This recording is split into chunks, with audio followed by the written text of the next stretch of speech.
뭐 일종의 포토타임 찍으려면 지금 찍으시고 내가 비켜드릴게요. 네. 어유 꽉 찼네. 감사합니다. 열화 같은 성원. 저를 보러 왔습니까? 우리 교수님 보러 왔습니까? 아이, 그렇죠, 그렇죠. 뭐, 예. 김영춘 의원, 정의준 교수 다 들러리고, 예. 주인공은 오늘 저라고 생각됩니다. 네. 가득가득 메워주신 여러분. 대단히 감사합니다. 아, 부산이 이렇게 따뜻한 줄 몰랐네. 부산에 살고 싶네, 갑자기. 예. 그리고 또, 예, 아마 이 부산 시당에서 행사한 것 중에 오시는 초대 손님들 가장 연령대가 낮지 않을까요, 오늘? 아마도, 예, 가장 낮은. 예. 늘 이제 머리가 희끗희끗 하시는 우리, 60, 70대 어르신들만 계시다가 오늘 뭐 파릇하지 않습니까? 프레시한 기분. 예, 이 프레시한 기분을, 이번 총선 때까지 좀 이어줬으면 하는 바람입니다. 예, 감사하고요. 그러면 그 다음에 이 작가가 들러리라고 얘기한 예, 더불어민주당 김영춘 시당위원장을 앞으로 모시도록 하겠습니다.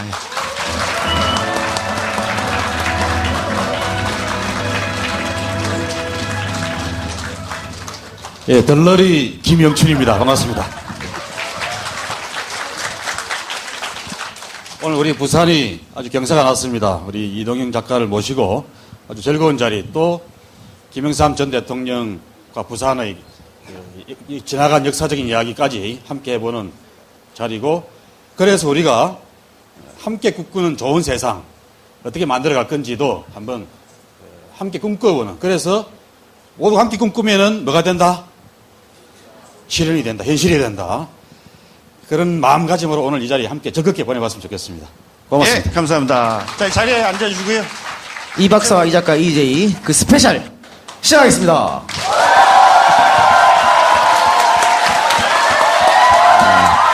감사합니다. 감사합니다. 아, 이거였군요. 박근혜 대통령이 기자들하고 짜는 게 이거였어. 이렇게 열광하니까 짜지. 아, 이게 짜고 치는 고수도 호응해줘서 대단히 감사합니다, 여러분들. 네. 아, 근데 역시 정치인은 등장할 때부터 다르네요. 손부터 흔들고 등장하는. 네? 아무도 안 반겨주는데도 손 흔들고 등장하. 야, 앞으로 제가 정치를 하려면 배워야겠어, 이런 모습을. 근데 우리 김영춘 의원이 YS의 막내 아들이라고 소리를 듣고 있거든요. 그래서 그런지 이 손 흔드는 게 YS랑 굉장히 닮았네. YS. 맞다. 예. 그죠? 예. 보고 배운 게 그거밖에 없어가지고. 예. YS는 훨씬 더 천천히 흔듭니다. 이렇게. 아니, YS가 손 흔들 때 사람이 이거보다 한 100배 이상 많으니까, 왼쪽부터 오른쪽까지 쭉 훑어야 돼서, 여기는 간단해. 요만큼만 흔들면 되잖아요. 이렇게 할 필요 없이. 그래서 그런 것 같습니다. 하여튼, 이 추운 날씨에도 여러분들, 이 자리를 꽉 메워주셔서 대단히 감사합니다. 제가 먼 곳에서 부산까지 왔는데, 이 듬성듬성 비어있고 이러면 어떡하나 굉장히 걱정을 했습니다만은, 예, 꽉 채워주신 여러분들, 대단히 감사드리고, 제가 아까 전에 우리 음향 감독이랑, 여기 오즈홀 2간인가 그렇더라고요. 하나가 더 있더라고. 거기 갔거든. 거기 가갖고, 왜 문이 잠겨있지? 이렇게 하고 뭐 이랬었는데, 우리 음감님도 몰라가지고 거기서 기다리고 계시더라고. 그래서 만나서 택시를 타고 같이 이제 이쪽으로 왔는데요. 아, 택시 타고 와야 될 거리예요? 멀리 가셨네. 지리를 모르니까. 그래 택시 타고 왔는데, 부산에 도착해서 제일 처음 만난 분이 이제 택시 기사님이죠. 예, 그래서 탁 물어봤지. 부산 요즘 어떻냐고. 야당을 좀 밀어줘야 되는 어떤 그런 기운이 조금이라도 있습니까? 물어봤더니 우리 택시 기사님이 아주 활발하게 없습니다. 그래서 초반부터 굉장히 암울한 어떤 그런 이야기를 듣고 좌절하면서 택시비 3,000원 주고 내렸는데, 우리 정 교수님 부산에 지금 계시니까. 예. 진짜 좀 어떻게 야당 바람이 이번 총선에 불지 안 불지, 민심이 야당에 싸늘한지 어떤지 한번 이야기 좀 해주시기 바랍니다. 부산 민심이 갑자기 그렇게 크게 바뀌기에 하겠어요. 옛날 그런 분위기는 있긴 있죠. 그런데 그래도 요번 총선을 앞두고는 조금 뭔가 다른 그런 분위기가 감지가 되고요. 그래서 김영춘 위원장은 목표를, 부산이 지역구가 18개거든요. 그래서 우리의 목표는 6개다. 예. 지금은 이제 사실 문재인, 조경태 두 사람 뿐인데 6개다. 그렇게 따지면요, 이제 목표는 어쨌든 전체 지역구의 3분의 1로 일단 잡고, 열심히 활동을 하는데 보니까 과거에는 총선 때 뭐 별다른 그렇게 뭐 준비나 이런 활동들이 없었거든요. 그런데 뭐 멀리서 지켜보는데도 요즘엔 좀 많은 활동들을 하는 것 같아서 좀 희망은 걸어도 되지 않을까 그런 생각은 합니다. 희망. 예. 어쨌든 김영춘 의원은 19개 중에서 6개 3분의 1 목표라고 말씀하셨는데 목표 말고 현실적으로 분석을 좀 해주시기 바랍니다. 사실은 정치인한테 이런 거 묻는 게 참 어려워요. 왜냐면 정치인들은 자기 객관화가 안 되거든. 벌써 여섯 석 이야기 하잖아. 현실적으로 전혀 안 맞는데. 그냥? 본인이 생각이 어떻습니까? 그런데 여러분은 어떻게 생각하세요? 18석인데 그 중에 과반수 9개 이상 달라는 것도 아니고 그저 3분의 1 정도 뭐 소수 의석만 주라는 게 그렇게 무리하고 욕심스러운 이야기로 느끼십니까? 별로 아니죠. 의견이 갈리네요. 그리고 지난번 총선 기준으로 보면은 한 3% 4% 차이로 진 데가 한 6개 정도 됩니다. 그래서 그 4년 동안에도 부산 시민들이 이제는 새누리당 좀 지긋지긋하다. 맨날 새누리당 뽑아줘봐야 부산 시민들 살기 더 어려워지고 부산은 더 쪼그라든다. 그래서 나는 새누리당을 지지하지만 이번에 야당 찍고 싶다. 이런 시민들이 많이 늘어났습니다. 특히 나이 드신 어르신들까지도 이번에는 당보다는 사람 보고 찍자. 근데 새누리당은 좀 혼내야 되겠다. 그래서 야당 찍겠다. 이런 분들 많으시거든요. 그래서 6석 충분히 할 수 있다고 생각하고요. 야당 분열 때문에 그게 잘 되겠냐. 제가 타이밍 놓쳤네. 또. 야당 분열 때문에 6석 잘 되겠냐. 이렇게 또 걱정하는 분들도 많이 계세요. 그런데 위기는 기회다. 거꾸로 안철수 의원 쪽의 신당이 새누리당 쪽 지지자들을 좀 파먹어주고 그래서 우리끼리 아주 혁신 경쟁을 치열하게 하다 보면은 다른 야당도 몇 석 없고 그래가지고 정의당 포함해서 그래서 잘하면 9석, 10석 탈 수 있지 않을까 그런 꿈도 안 꿔봅니다. 담대한 꿈입니다. 어쨌든 목표인이 6석 중에 본인의 지역구 들어갑니까? 안 들어갑니까? 당연히 들어가야죠. 제가 안 들어간 6석은 아무 의미가 없는 거예요. 그래요. 여기죠. 지금 우리가 지금 공연하는 이 동네. 여기 이제 김영춘 의원의 소위 말하는 나와말인데 예. 제가 아까 전에 밖에 담배 피러 나갔는데 부산에서 제 인기가 상당하더군요. 지나가는 차가 서서 이 작가 막 그러더라고. 내가 여기 출마해야겠어. 그래서 김영춘 의원하고 경선을 통해 가지고.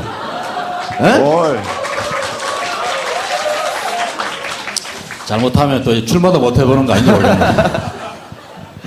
네, 어떤 인터뷰에 보니까 중앙당이 방해를 하지 않으면 이길 수 있다 이렇게 말씀하셨거든요.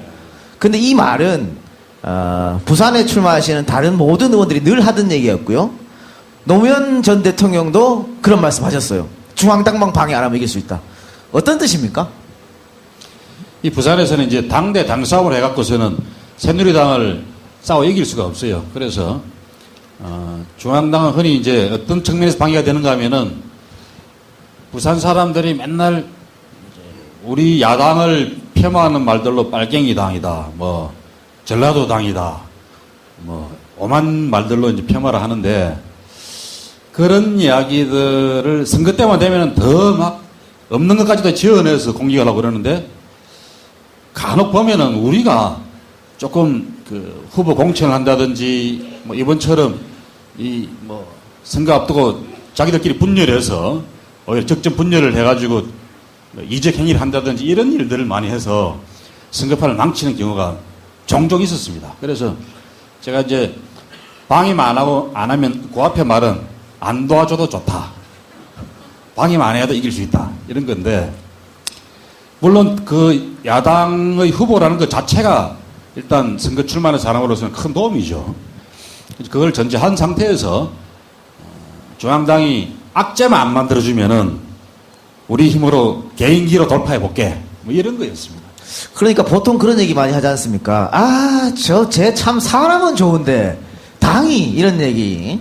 그래서 사실은 지난번에 뭐 오거돈 후보도 무소속으로 출마했었던 것이고 김두관 전 도지사도 무소속이었기 때문에 당선되지 않았느냐 이런 지적이 있지 않습니까? 그래서 이번에도 우리 정의준 교수님 부산에 계속 계셨으니까 김영춘 의원 같은 사람이 무소속으로 나오면 당선 확률이 훨씬 높다 이런 얘기가 있어요. 아니, 어떤 분들한테는 좀 도움이 될 수도 있지만 아마도 더 잃는 게 많을 거고요. 김영춘이라는 정치인의 어떤 미래를 봐서도 김영춘 그 위원장이 사실은 순간을 위해서 정치를 해온 그런 사람도 아니기 때문에 그런 선택은 좀 많이 좀 동떨어진 얘기라고 봐야겠죠. 당락만 따지면 사실 다른 야당 후보를 아무도 안 내고 제가 혼자 무소속으로 나간다. 그게 이제 김두관 도지사가 당선되었던 케이스인데 그렇게 따지면 무소속이 더 유리할 수 있겠죠. 그런데 사실 정당 정치가 그렇게 단지 이기기 위해서 다른 야당들이 후보를 안 내고 무소속으로 출마해서 이기고 이런 게 반복이 되면은 정당 정치가 자리를 잡을 수가 없습니다. 그래서 저로서는 유불리 이런 걸 떠나서 유불리를 따질라 그러면 서울에서 국회의원 출마 계속하는 게 더 낫지. 부산에 와서 사서 고생할 필요가 뭐 있겠습니까? 뭔가 의미 있는 일을 하고 가치 있는 일을 해보자고 해서 온 거니까 낙선 하나 한이 있더라도 저희 당을 지키면서 해볼 생각입니다. 그 김영춘 그 위원장이 재선 의원이잖아요. 국회의원 2번 했거든요. 어디서 한지 아세요? 지금 김한길 의원의 지역구예요. 그러니까 불출마 선언하면서 지역구를 사실은 이제 물려준 거고, 그리고 부산으로 내려온 거죠. 자신의 고향 부산으로. 그러면 야권 분열의 핵심이군요. 왜 서울 강진에서 물러나가지고? 그런데 전적으로 김한길 네. 의원 책임이지 제 책임은 아닌 것 같습니다. 그걸 이제 나비 효과라 그러는 겁니다. 지난번 총선에 낙선하셨잖아요. 근데 사실은 정치인은 낙선을 해봐야 돼요. 낙선을 해봐야 정말 유권자 마음, 서민들의 마음을 알 수 있어. 계속 성공하면 안 되는 건데, 우리가 오늘 주제가 YS와 부산이니까 YS 하면 늘 이긴 기억만 나시죠, 여러분? 그렇죠? 국회의원 구선이시니까 늘 이긴 기억만 나는데, 사실은 YS가 국회에서 떨어진 적이 한 번 있습니다. 어디서? 바로 부산에서 떨어진 적이 한 번 있어요. 그러니까 그걸 바탕으로 해서 이기는 싸움을 할 줄 아는, 또 국민들의 마음을 얻는 방법을 아는 그런 걸 좀 스스로 배우지 않았나 싶은데, 김 의원님 지난번 낙선하고 나서 깨달은 게 있다면 뭐가 있을까요? 역시 재수는 필수다. 그런 생각이 들었습니다. 제가 서울시 국회의원 처음 될 때도 36살에 첫 출마해서 떨어졌습니다. 그래서 재수 끝에 40살에 이제 초선 국회의원이 되었고 2번 연속으로 당선이 됐죠.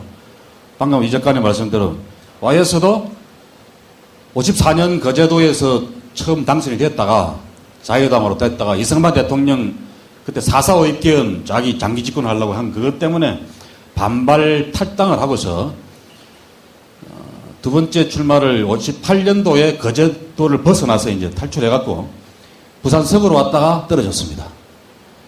그리고 재수해가지고 이제 그다음부터 내리 부산에서 7선을 합니다. 지역구만.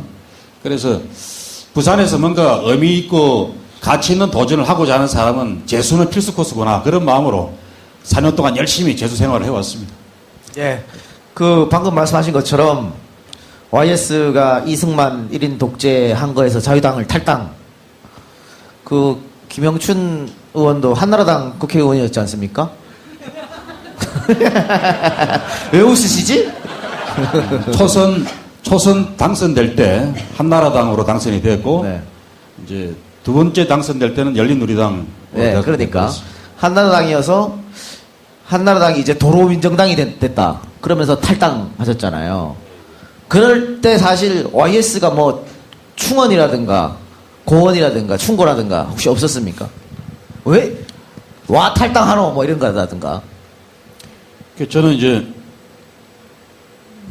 모르시는 분들을 위해서 설명을 드리면, 제가 정치 입문을 하게 된 게 김영삼 대통령이 야당 총재 시절에 87년에 직선제 개헌운동을 하러 막 다니실 때, 그때 김영삼 총재 비서로 입문을 했습니다. 정치 입문을.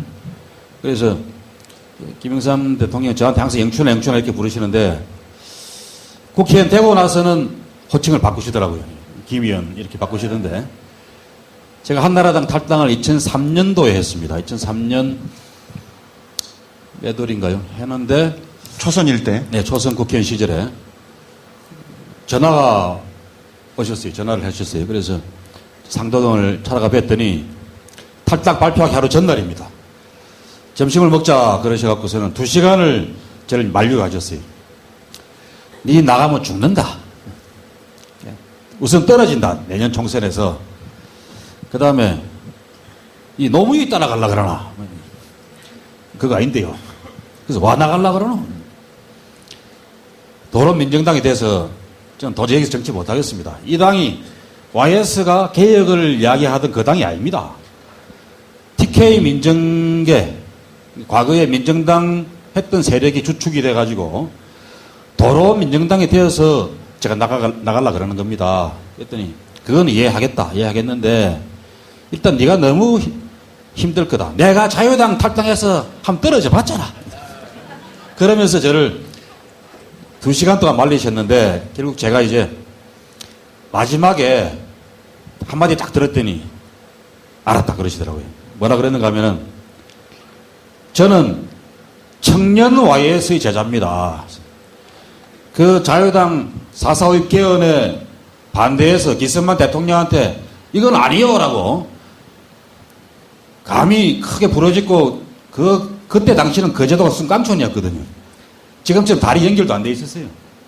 그 거제도에서 자유당 국회의원직을 던져버리고 야당을 선택했던 그 용기, 저는 그 청년 YS 제자입니다. 그랬기 때문에 우리나라 민주주의가 발전할 수 있었고 저도 그걸 똑같이 배우고 따라서 한번 실천해 보겠습니다. 이랬더니 알았다, 내가 더 이상 안 말릴게 그러시더라고요. 그래서 나올 때 큰 욕은 안 먹고 나왔습니다. 역시 우리 YS는 칭찬에 약해. 예. 자기 칭찬해주니까 바로 알았다. 그 방금 청년 YS의 제자다 이렇게 말씀하셨는데 청년 YS의 제자에 대한 자부심이 있으실 것 같아요. 예. 어떤 점입니까? 자부심이 청년 YS의 제자의 자부심. 딴 것보다 지금 딱 우리가 정치인으로서의 청년 YS를 흔히 말할 수 있는 시기가 이제 54년 4.4.5 개헌에 대한 반발 탈당할 때부터입니다. 이승만 때요. 이승만 대통령 시절에. 그때부터 청년의 나이를 대충 언제까지 말할 수 있을까요? 1979년 부마 항쟁과 거기에 그 시점까지가 대략 김영삼 대통령이 한 50살 네네. 정도 될 때까지 갔습니다. 한 20대, 30대, 40대 정도를 청년 시절로 본다 그러면은 저는 그 기간이 우리나라의 어떤 정치인들도 따라올 수 없는 빛나는 YS의 청년 시절이었다. 제가 이제 청년 YS를 딱 그렇게 이제 규정해놓고 저는 그때까지 김영삼 의원이 우리나라 정치사에서 보여줬던 그 혁혁한 공로, 용기, 도전, 불굴의 투지 이런 것들을 정말 따라 배워야 되겠다. 그게 정치인으로서 제가 김영삼의 제자다라고 말하는 점입니다. 정인웅 교수님, YS 서거 이후에 프레시안에 글을 하나 끼고 하셨더라고요. 제가 봤을 때, 저도, YS 빠돌이 출신으로서, 물론 지금은 아니지만, 과거에, 열광했던 사람으로 봐도 조금 너무 심하게 YS를 띄워주는 칼럼이 아니었나 싶었어요. 근데 이제, 한국 정치 또 민주화에 있어서 양대 거목 그러면 YS와 DJ인데 아까 이제 양산에서 우리 아가씨가 말씀을 이렇게 얘기를 하셨듯이 DJ는 다 아는데 YS 그러면 모르는 젊은이들이 있어요. 그게 이제 언제부터 그렇게 됐나 보면 YS 그러니까 김영삼 대통령은 그 임기 초반에는 엄청난 인기였거든요. 그러니까 대통령 국정 지지도가 90%예요. 90%면은요, 그건 언제나 가능한 거냐면은 전쟁 수행 중에나 가능한 수치예요. 그 지지율은 전무후무한, 깨지지 않는 그러한 기록입니다. 근데 지금 말년에 이제 안 좋은 일이 잇따라 터지면서 이제 인기가 추락하고 했던 건데 저는 이렇게 생각해요. 만약에 당시에 그 우리나라 대통령 임기가 4년이었다면 그러면 그 후반부에 막판에 그러한 악재들은 없었던 거죠. 임기 4년이었으면은 아마도 지금은 최고의 인기 있는 대통령이 되지 않았을까 이런 생각을 해요. 근데 이제 업적으로 치면 하나회 척결이나 뭐 금융실명제나 여러 가지가 이제 쭉 있는데 바로 그 3당 합당, 그러니까 3당 야합이라고 하죠. 이제 이렇게 되면서 지금의 그 정치 그 지역 구도가 완전히 고착화됐거든요. 그래서 이러한 것들 때문에 민주진영 내지는 진보진영에 있는 많은 분들이 이제 YS를 탓하게 되는 거죠. 근데 뭐 이제 김 위원장이 이따가 뭐 다 설명을 하시겠지만은 그거 하나만 가지고 YS를 평가하는 거는 YS 입장에서도 그렇고 다른 어떤 좀 정치사적인 측면에서도 그렇고 너무 좀 편파적이고 좀 억울한 것이 아닌가 저는 좀 그렇게 생각을 합니다. 어쨌든 방금 뭐 정 교수님 말씀처럼 그 마지막에 좋지 않아서 인기가 없는 대통령처럼 돼버렸지 않습니까? 심지어 여론조사하면 MB보다 또 떨어져요. 그거는 저는 정말 부당하다고 생각하거든요. 어떻게 그럴 수가 있을까라고 생각이 드는데 그래서 그런지 몰라도 YS 서거 때 국장을 치렀을 때 굉장히 씁쓸했습니다.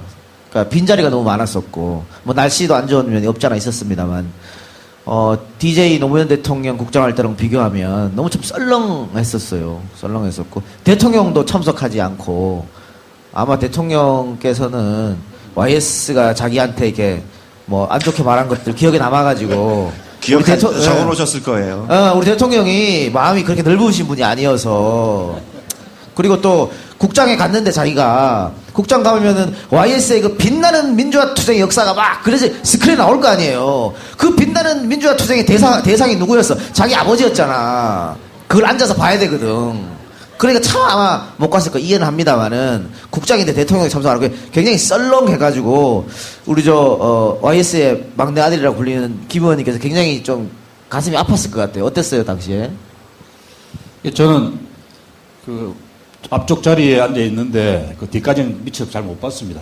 근데 나중에 화면을 뉴스를 보니까 뒷자리가 좀 썰렁하더라고요. 그래서 오늘 너무 추워서 그랬나? 그날 정말 추웠습니다. 추워서 안 오셨나? 눈도 내리고 막 이러니까 김영삼 대통령을 기억하는 사람들이 주로 나이 드신 분들이 많으신데 이 연세 많으신 어르신들이 혹시 낙상해서 다치실까봐 안 나오셨나? 그런 생각도 해봤습니다만 결국은 이제 한 20년 김영삼 대통령이 대통령직을 그만두고 퇴임 이후에 벌써 한 20년 가까이 됩니다. 그러면서 이른바 김영삼 빠들이 거의 다 이제 시들시들해진 거죠. 뭐. 시들해지고 그분들 성향이 이 DJ 빠나 이 노무현 빠 이런 분들처럼 열광적이지는 않아요. 좀 은은하게 그렇게 지지하는 분들이 많았기 때문에 집에서 이렇게 추모하고 애도하지 않았을까. 이런 걸 두고 이제 꿈보다 해몽이라고 하는 것이죠. 근데 YS 서거 이후에 어쨌든 좀 재평가 바람이 불긴 불었습니다. 어떻습니까? 부산에서 직접 계시니까 부산에서 그런 걸 느꼈습니까? 그래도 YS가 뭐 대단했지라든가 어떤 변화의 바람을. 뭐 야당 지지자들 안에서도 물론 이제 YS에 대해서 3당 합당 때문에 또 뭐 IMF 사태 때문에 김영삼 대통령에 대해서 아주 낮게 평가하는 사람들이 많았습니다. 그런데 그런 분들도 불현듯이 잊고 있었던 아까 제가 말씀드렸던 그런 청년 YS 그 한 20년의 빛나는 역정 또 80년대 이후에도 전두환 정권과 가장 강력하게 싸웠던 그런 모습들 또 대통령 당선 이후에 하나의 직결이라든지 뭐 이렇게 다른 대통령이 엄두 낼 수 없었던 그런 아주 전무후무한 개혁자금 이런 것들을 다시 되돌려서 상기하고서 그래 그분이 참 공이 많은 분이었구나 이런 걸 다시 되돌려서 평가해 주시는 분도 참 많으시고 심지어는 새누리당 지지층 안에서도 감정으로는 사실은 박정희 대통령이나 전두환 대통령 밑에서 민정당이나 공화당 했던 분들은 감정적으로 싫어하죠. 김영삼 대통령을 싫어하지만 그래도 그 양반이 참 대단한 분이셨지 이런 걸 다시 한번 돌이켜보는 그런 계기가 됐다고 생각을 합니다. 그런 변화의 바람이 그 YS의 막내 아들인 김영춘 의원한테 쑥 쏠려야 될 텐데 별로 잘 쏠리는 것 같지도 않고 YS 서거하자마자 뭐 아들이 이렇게 많이 나타나 전국에서 다 자기 아버지래요 YS가 그리고 뭐 김무성 대표 같은 경우에는 왜 자기가 장례식장에 거기 3일간 지키고 앉아 있어? 현철 씨도 있고 다 있는데 그 아이들이 이렇게 많이 나타난 거에 대해서 진짜 막내 아들로서 어떻게 생각하세요? 저보고 셋째 아들 그러는 거는 이제 항상 타칭입니다. 타칭이고 자칭 그래 본 적은 없고 제가 비서 시절에 저를 참 총애하셨어요. 어리니까. 제가 김현철 씨보다 더 나이가 어리거든요. 그래서 김현철 씨가 둘째 아들이고 김영철이가 셋째 아들이다 이렇게 옆에서 이야기할 만큼 저를 아주 아끼셨어요. 어디든 데리고 다니시려고 그러고 그런 건데 진짜 김영삼의 아들이라 그러면은 닭의 모가지를 비틀어도 새벽은 온다. 이렇게 말할 수 있는 정도의 강단이 있어야 안 되겠습니까? 그죠? 제가 부산에 와서 정치를 해보겠다 하는 것도 한편에서는 김영삼 대통령이 뭐 벌인 그 3당 합당 때문에 부산이 이렇게 여도가 돼버렸는데 내가 그 양반의 그 제자 비슷한 입장에서 내가 돌아가서 좀 결자 해지해야 되겠다. 또 한편에서는 뭐 종교적인 용어로는 좀 보석을 해야 되겠다. 희생 보석을 해야 되겠다. 그런 마음도 있었던 건데 김영삼의 아들을 자처하려고 그러면은 그런 박근혜 대통령에 대해서도 이건 아니다 말이야. 목에 칼이 들어와도 아닌 건 아니라고 말하는 그런 여당 대표. 김영삼 대통령은 여당 대표 시절에 노태우 대통령한테 아닌 건 아니라고 이야기했거든요. 심지어는 막 청와대까지 찾아 들어가갖고서 대통령 그러지도 않고 당신 말에 이렇게 하면 되냐 그러고 막 욱박 지르고 그래서 대통령 자리까지 따낸 분입니다. 근데 우리 김무성 대표는 박근혜 대통령 그냥 눈치만 보고 막 구함하면 지르면 그냥 깽깽 꼬리 내려버리고 그런 자세로는 제가 볼 때는 김영삼의 적자를 자처할 수도 없고 더욱이 대통령 되기도 불가능한 거 아니냐 저는 그렇게 생각합니다. 근데 뭐 대통령 앞에 가서 당신 이렇게 말할 수 있는 사람은 YS가 유일합니다. 뭐 그분 아니고 다른 어떤 사람이 대통령 앞에 가서 당신이라고 하겠습니까? 그 또 뭐 김무성 대표 같은 경우에는 달게 모가지를 비틀 수가 없죠. 그분은 예, 지금 당 밑에 계시기 때문에 그게 좀 힘드신 분이어서. 그 닭이 그 닭이었어요? 아니었습니까? 그럼 아니었던 걸로 합시다. 예, 예. 계속 제가 이제 막내 아들이라고 얘기를 했고 또 YS도 아꼈다고 영춘아 이러면서 참 이름은 참 소박하십니다. 이 이름이 생김새하고 좀 다르죠. 생김새 굉장히 스마트하게 보이는데 이름은 영춘. 이름이 좀 촌스럽죠. 근데 저는 이제 한 50년 넘게 듣다 보니까 굉장히 정답게 들리는 이름이 됐습니다. 저 혼자만의 착각이겠죠, 이거는. 아니 이름이 외우기 쉬워요. 예. 근데 고려대 학생회장 출신이지 않습니까? 고려대학교에서 유일한 불법 총학회장, 종학생회장. 총학생회장. 예. 그때는 총학을 인정하지 않았던 때예요. 그러니까 이제 우리 저 안철수 의원께서 싫어하는 이제 운동권이죠. 운동권인데 깨알디스야. 요거 자꾸 넣어줘야 돼.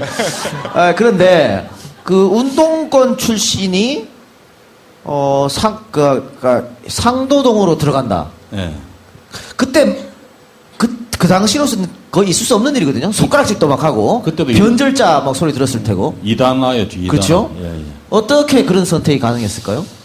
그때는 제가 인천에서 노동운동을 하고 있을 때입니다. 근데 노동운동이라고 할 것도 없이 그냥 주변에서 좀 시다바리 같은 역할을 하고 있었는데 그때 아무리 생각해봐도 직선제 개헌운동이 시작이 됐는데 금세 잘 될 것 같지 않았어요.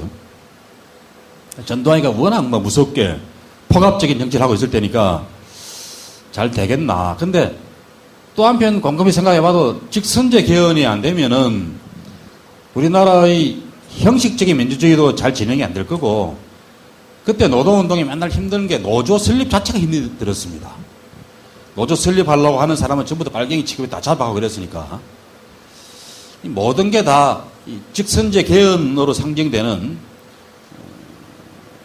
서구 민주주의 형식이라도 좀 갖추는 게 제일 급선무 아닌가 그런 생각이 들었었어요. 그래서 그 전부터 이제 제가 민정당사 농성 사건이라는 사건을 배후 조정했다 그래서 84년에 구속이 됐었는데 석방이 되고 나서 그때부터도 계속 정치권에서 같이 일하자 그런 제안이 있었는데 그때는 거절을 했다가 87년 1월 달에 직선제 개헌 운동이 시작되는 걸 보고서 아, 내가 가서 저걸 거들어야 되겠다 생각을 했습니다. 그때는 제가 연락을 했어요. 연락해서 김덕령 의원이라고 그 머리 하얀 그 노인이 계신데 그 어른이 비서실장이었습니다. 그때. 그분을 만나가지고 2년 전에 제안했던 같이 일하자는 것 아직도 유효합니까? 물어봤더니 아, 그럼 당연히 유효하다. 그래서 김영삼 총재를 만나게 해주고 제가 직선제 개헌 운동을 돕고 싶습니다. 그랬더니 같이 합시다, 김동지. 그래서 이제 일을 시작하게 되었습니다. 80년대 중반 후반이겠네요. 그때가. 87년 1월 달이었죠, 그때가. 근데 그러니까 그 그때 대선, 이제 12월 달에 대선이 있었고요. 그렇죠. 예. 87년 1월 달에 제가 김영삼 총재 비서로 들어갔고 6월에 6월 항쟁이 일어났고요. 12월에 대선이 있었죠. 근데 김영삼 총재 비서로 들어가니까 운동권들은 제 운동권 친구나 선후배들은 다 아까 우리 이 작가 말씀대로 배신자 취급을 했어요. 왜 김영삼 밑에 작가냐. 그때도 운동권들은 정치 자체에 대해서도 좀 거부를 많이 하고 정치를 한다 그러면은 김대중 밑으로 가는 게 그래도 조금 이해할 만한 처신인 거지. 왜 김영삼 밑이냐. 근데 문제는 직선제 개헌 운동은 앞장서서 하고 있는 사람이 김영삼이었습니다. 그때 DJ는 연금 상태에 있었고 그래서 전국을 돌아다니면서 부산에도 와가지고 여기 점포동 옛날 대한극장 아십니까? 지금 태화 주디스 바로 뒤에 거기에 직선제 개헌운동 본부 현판식을 걸고 이러면서 가두 시위로 연결이 되고 해서 막 싸움이 치열하게 일어나고 그랬는데 그런 운동의 가장 선봉에 YS가 서 있었어요. 그래서 내가 지향군을 도와야 되겠다.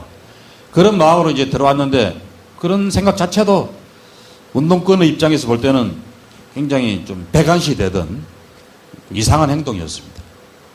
그러니까 그 직선제 개헌운동 하면서 천만인 서명운동도 벌였었거든요. YS가. 천만인 서명운동 했었는데 당내에서 반대했죠. 어떻게 그게 우리나라 인구가 몇 명인데 천만이 가능하냐고 했더니 YS가 누가 세보나 그거. 아, 그거 관련해서 재밌는 적이 있습니다. 네. 1000만이 아니고 100만 명만 하자 이렇게 이야기했던 제일 그 강력한 발언권자가 DJ였습니다. DJ는 현실적으로 생각하거든. 논리적으로. 그 DJ 대통령이 100만 명만 하자 현실적으로 해야지 무슨 1000만 명 그러면 누가 뻥친다고 안 그러겠나 이러니까 그래 그때 김영삼 총재가 아따 그거 누가 세 보여 자주 많이 봤자 이 말이지. 그래서 밀고 갔다는 이야기가 있습니다. 네. 이런 일화만 봐도 YS와 DJ의 성격 스타일을 우리가 알 수 있겠죠. 그리고 나서 88년에 총선이 있었지 않습니까? 예, 예. 그러면은 YS가 그때 20대 청년 김영춘에게 한번 나가봐라. 국회의원 출마 한번 해봐라. 그 본인도 26세 국회의원 나와서 당선이 됐으니까. 근데 왜 거절하신 거예요, 그때? 예, 그게 이제 제가 호부 1년 뒤에 아닙니까? 87년에 김영삼 총재 비서로 들어가서 일을 하다가 대선까지 치르고 그때 이제 사자 출마해가지고 단일 안 되고 해서 실패하고 저는 88년에 그 전에 학교도 잘려 있었거든요. 근데 이제 복교 허용이 돼가지고 민주가 됐으니까 이제 대학교 4학년으로 이제 복교를 했어요. 그 학교 잘 다니고 있는데 또 불러갖고 영춘아, 니 출마해라 그런 거죠. 그래서 제가 몇 살인데 출마를 합니까? 니 몇 살인데? 그래서 저 28살입니다. 만으로는 26살인데요. 그러면 됐잖아. 만 25살부터 출마할 수 있거든요. 내는 거제도에서 만 25살에 출마했다는 거라. 법적으로는 26살인데 그때 기록이 제가 얼핏 살짝 들은 이야기 하면은 출마할 때 출마 자격이 없어서 한 살을 올렸다라는 이야기가 있었어요. 그분이면 가능한 일이죠. 그래서 그때 저한테 분명히 이야기하셨어요. 나는 만 25살 했잖아. 그런 거야. 그래서 제가 그때 총재님은 1954년 6.25 동란이 막 끝난 직후에 깡촌 거제도에서 자유당으로 출마하신 거고 저는 88 올림픽이 열리는 수도 서울의 한복판에서 야당으로 해야 되는데 이 비교가 됩니까? 더욱이 저는 정치할 생각이 전혀 없는 사람입니다. 그랬더니 깜짝 놀라시는 거야. 그러면 내 밑에 비서로 와들었는데 제가 들어올 때 이야기 안 했습니까? 직선제 기원운동 하겠다고 들어왔지 않습니까? 그랬더니 그거는 그냥 말이고 그렇게 정치하려고 온 거 아이가? 저는 정치할 생각이 없는데요. 그랬더니 참 희한한 놈도 다 보겠네. 알았다. 근데 네 결심만 하면은 내가 돈도 다 대줄게. 저는 돈도 없다 그랬거든요. 돈도 다 대줄 테니까 네 결심만 해라. 조직도 대주고 돈도 대주고 다 대준다. 그러면서 성북구에 출마하라 그러시는 거야. 어디요? 성북구. 성북구. 예. 고대가 있는, 제가 고대 출신이니까 고대가 있는 성북구에 출마하면 니 된다. 근데 제가 그거를 거절을 해버렸습니다. 그냥 거절하고 학교만 다니고 열심히 공부했습니다. 그때. 후회하시죠? 그러면 후회 안 하죠. 후회합니까? 후회 안 하죠.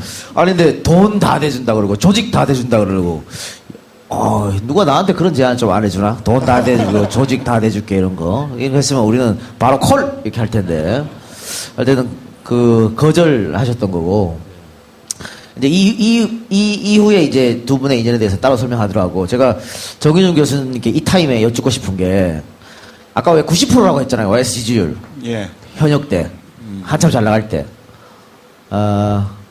그때 미국에 계셨죠? 그때 저는 예, 공부하고 있었어요. 대학원 공부. 근데 저희는 알아요. 정말 하루하루가 스펙타클했어. YS의 그 조자룡 헌창 휘두르듯이 막 그냥 개혁은 이렇게 하는 거다. 막 정말 막 아침에 일어나서 신문 보는 게 즐거웠거든요. 뭐 이런 일이 벌어지네? 뭐 이렇게. 저 뭐 노태우 전두환 찌끄레기 다 날아가네? 이런 거. 근데 미국에 계셨으니까. 예. 그때 어떠셨어요? 그때 한국 소식을 좀 들으셨으면 어땠어요? 그러니까 지금 같은 인터넷이라는 게 없었기 때문에 그러니까 이제 뭐 한국에 있는 가족들이랑도 여자친구랑도 편지로 이렇게 주고받아야 되는 그런 때였거든요. 근데 미국의 대학교 도서관을 가면 세계 각국의 신문들이 이렇게 있어요. 그럼 이제 한국 신문 몇 개가 있거든요. 그럼 이제 일주일에 한 번 정도 쉴 겸 해서 거기 가서 신문 이렇게 일주일치 묶어놓은 거를 신문을 이렇게 보는 게 이게 유일한 낙인데 그때 이제 김영삼 대통령이 등장하고 난 다음에 신문이 이 불티가 나는 거야. 줄을 쫙 서야 되는 거야. 옛날에 그냥 가가지고 아무거나 뽑아봤는데 김영삼 대통령이 이제 뭐 여러 가지 뭐 금융실명제 특히 하나회 척결 그때는요 신문이 무협지보다 더 재밌었어요. 그래서 그때 우리나라에서 지금은 이제 잘 안 보이지만 가판 신문을 굉장히 많이 봤어요. 그러니까 이제 길거리에서 파는 신문들 보고 그거 가지고 지하철 타고 요즘엔 무가지도 나오고 스마트폰 보고 있으니까 그런 걸 잘 안 사지만 그때는 그 가판 신문을 굉장히 많이 사봤는데 한국 그 가판 신문 역사에서 가장 신문을 많이 팔리게 한 사람이 그 김영삼이랑 박찬호입니다. 그래서 김영삼 때는 저도 그래서 친구한테 얘기를 들었는데 야 요즘에 신문이 무협지보다 더 재밌어. 친구가 딱 그러더라고요. 그래서 한국도 그랬고 미국에서도 유학생들이 그때는 신문 보기 쟁탈전. 그래서 일찍 가서 보든지 아니면은 이렇게 찜해놓고 야 다음에 나야 해서 이제 예약 번호표 받듯이 이래가지고 신문 보고. 그래서 굉장히 그때는 정말 뭐 아주 쾌도난마와 같은 그러한 질풍노도의 시대이기도 했죠. 그러면 정 교수님은 YS의 최대 업적 여러 가지가 있겠지만 딱 하나만 꼽으라고 하면 하나만 꼽으라고 하면 하나회입니까? 뭡니까? 저는 하나회. 하나회 척결. 그러니까 그때 어떤 얘기가 있었냐면 87년 이제 그때 대선을 앞두고 네 후보가 한꺼번에 뛰었잖아요. 노태우, 김영삼, 김대중, 그다음에 김종필까지. 근데 이런 분위기가 있었어요. 아까 이제 김영춘 위원장이 이제 상도동으로 들어가니까 이제 배신자 얘기도 하고 그랬다고 하는데 당시 대학가에서는 87년 대통령 선거를 앞두고 모의 투표가 유행을 했어요. 큰 대학교들마다. 그러면 항상 누가 1등 하는지 아세요? DJ예요. 그러한 분위기가 있었는데 그때 DJ가 만약에 대통령이 되면 이런 얘기가 돌았어요. DJ가 되면 군부가 나선다. 그거는 그냥 일개 평범한 대학생이었던 저도 들었던 얘기고요. 그 다음에 쿠데타 난다는 얘기죠? 쿠데타 난다는 얘기죠. 그 다음에 서울에 살았는데 서울 쪽에서는 또 이런 얘기가 돌았어요. 압구정동에 그 당시에는 이제 지금은 부촌이 여러 군데가 있지만 그때는 이제 압구정동이 굉장히 좀 부촌의 상징적인 동네였는데 압구정동에 이제 흔히 우리가 이제 얘기하는 그 식모 하시는 분들, 가정부 하시는 분들 있죠. 이런 분들이 이런다는 거예요. 우리 DJ 선생만 되면 이 집은 내 거다. 이런 얘기가, 그러니까 그 가정부들이 그런 얘기를 하고 다닌다. 이런 얘기가 서울의 그런 부촌에 막 돌고 이게 일부러 퍼뜨리는 유언비어를 소문이죠. 퍼뜨리는 거죠. 그렇죠. 그래서 그런 분위기가 있었기 때문에 사실은 그런 것들을 결국에 일거에 그 해결하고 없애버린 그러한 그 대통령, 그리고 그러한 군부에 대한 그러한 그 불안감, 또 군부가 나설 거라는, 쿠데타를 할 거라는 이러한 그 불안감, 자극, 위협, 일종의 협박이기도 한데 이런 것들을 일거에 제거해 버린 게 사실은 김영삼 대통령이죠. 그렇죠. 예. 예, 박수 치셔도 됩니다. 그래서 참고로 말씀드리면 그때 김영삼 대통령이 하나회 척결을 한 게 그 신호탄이 뭐였냐 하면 취임한 지 10하루 만에 국방장관을 불러서 육군 참모총장과 기무사령관을 해임시켜버린 거예요. 해임시켜버리고 그 후임자까지 임명을 하는데 이게 3시간 5분 걸렸답니다. 그 다음에 또 연이어서 계속해서 특전사령관, 그 다음에 수도방위사령관, 수경사령관이죠. 그 다음에 육군의 그 1군, 2군, 3군 사령관 별 4개짜리거든요. 다 날려버린 거죠. 그때는 수방사령관 혼자서도 쿠데타 할 수 있다고 하던 시기였어요. 근데 그냥 그런 사람들을 다 한꺼번에 날려버리니까 그 정말로 경천동지할 얘기죠. 그래서 그 당시에 그 중앙정부는 쿠데타 그 가능성 막 이걸 예의주시하면서 한 보름 정도는 비상근무했다고 하죠. 그러니까 그 당시 해외 언론에서도 한국은 항상 군부 쿠데타의 위험이 있는 나라다. 아니 이렇게 걱정했거든요. YS도 아마 알았을 거예요. 들어가자마자 제일 먼저 한 게 이제 하나회부터 싹 날려버린 건데 DJ였으면 가능했을까? 힘들었다고 보거든요. 왜냐하면 당시에 YS가 이런 마음 먹었을 때만 해도 참모들이 절대 안 된다고 얘기했었거든. 근데 우리 쪽 YS 누가 대통령이야? 최고 통수권자 누구야? 나야 하고 그냥 사인 딱 해서 다 날려 이렇게 정강사과처럼. 그러니까 방금 정해준 교수 말대로 이게 며칠 걸리고 이렇게 하면 군부에서 준비할 시간이 있잖아요. 그러니까 준비할 시간이 없게 만들어서 그냥 확 날려버렸는데 혹시 당시에 그 들은 얘기 있습니까? 우리 김 의원님이나. 하나회 숙청 작업은 그 가까이에 있는 비서들도 몰랐던 일이에요. 예. 그러니까 아주 비밀리에 딱 몇 사람 군부와 관련된 그 작업을 할 몇 사람한테만 명령을 해서 준비를 하고 이건 네가 만약에 누설하면은 니도 같이 죽는다. 나도 죽고 니도 다 죽는다. 그러니 절대 비밀로 지켜라 하고서 딱 몇 사람이 작업하고 명단을 만들어서 대통령한테 결재받고서 전격적으로 벌린 일입니다. 그래서 당시 청와대 비서실에서도 다 대부분 몰랐습니다. 몰랐고 그때 당시에 뭐 수석 비서관이 올라가서 와 그런 일을 그렇게 나도 모르게 할 수 있습니까? 라고 항의하니까 깜짝 놀랐지. 이랬다는 거죠. 그래서 여쭙고 싶은 게 늘 YS는 뭔 결단을 낼 때 이렇게 혼자 다 생각해요. 그래서 고뇌에 찬 결단이도 3당 합당도 마찬가지고 이렇게 금융실명제, 하나의 숙청 다 비밀리에 본인만 다 이렇게 그런 얘기가 있었거든요. 실제로 어땠습니까? 상도동에 계셨으니까.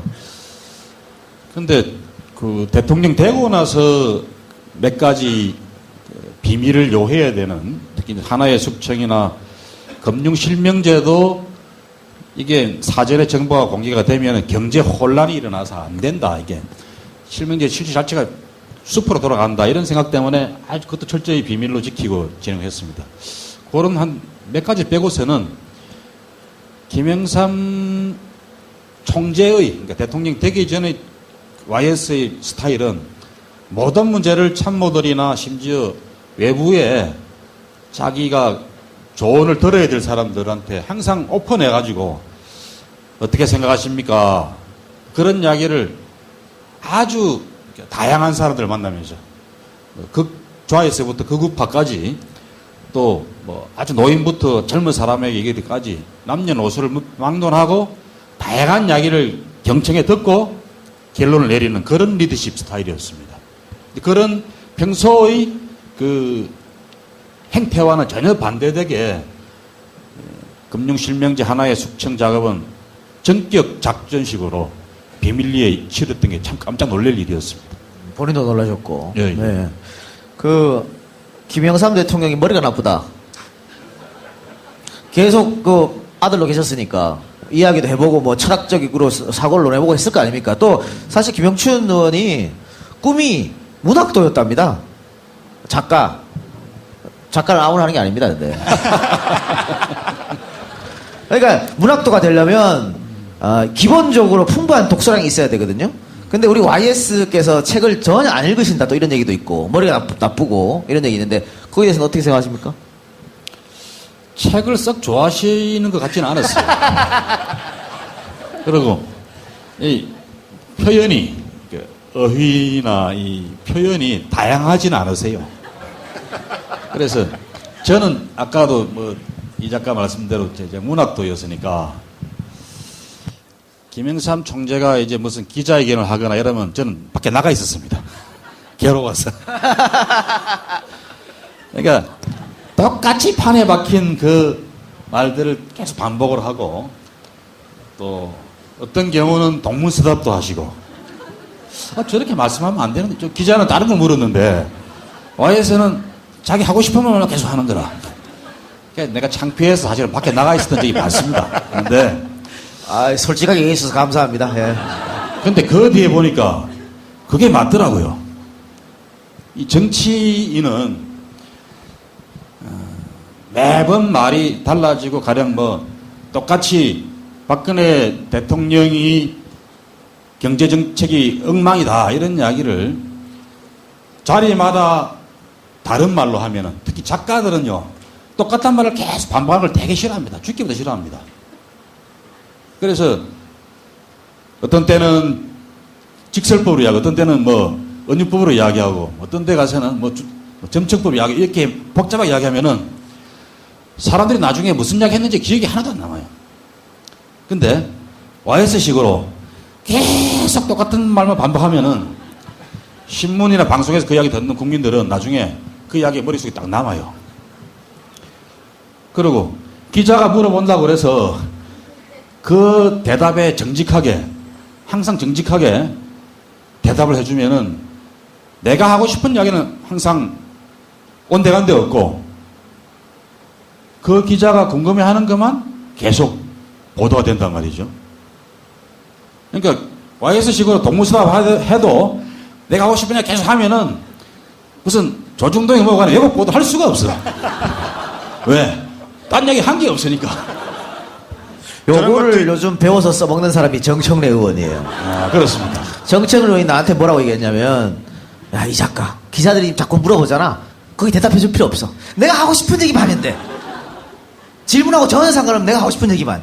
그러면 어쩔 수 없이 그걸 써줘. 이렇게. 예. YS 또 그것도 특기셨잖아요. 무슨 얘기를 시작해도 결국 결론은 기승전 DJ 험담으로 가고. 근데 그거는 뭐 DJ도 마찬가지였다고. DJ가 영국 유학 가 있을 시절에 뭐 정대철 고문이나 탈당을 살짝 언급하면 안 되는데 어쨌든 뭐 어떤 여러분들이 영국에 오셔가지고 얘기를 하면 DJ가 뭐 별로 이렇게 환대하거나 그런 게 없었대요. 얘기하면 듣고만 있고 뭐 이랬는데 YS 까기 시작하면 눈빛이 바짝바짝 그래가지고 같이 막 깐다고. 예. 두 사람이 참 영원한 경쟁자이자 또 라이벌이자 동반자이기 때문에 그런 게 가능하려고 보는데 지금 YS의 인터뷰 스타일을 말씀하셨는데 저는 박 대통령이 이런 걸 좀 배웠으면 싶습니다. 그러니까 박 대통령이 대국민 담화 안 하고 기자회견 안 하고 아니 DJ 노무현은 총 150회를 했는데 5년 동안 그러면 1년에 30회씩 한 거 아니에요. 근데 지금 대통령 3년째인데 7번 했어. 얼마나 차이가 많이 나요. 이렇게 자꾸 기자회견 안 하고 하는 거 자기가 말을 못하겠는 걸 알고 있거든요. 그래서 안 하는 거예요. 그리고 기자회견도 다 미리 짜고 치고 질문 주고받고 다 짜고 치고 이렇게 하잖아요. 자기가 말을 못해서 그런 건데 YS는 말 못하는데도 가서 만나서 기자하고 막 하잖아. 그렇게 해야 국민들이 알아요. 이 사람이 어떤 생각을 갖고 있구나. 국정 철학은 뭐구나. 근데 네 감사합니다.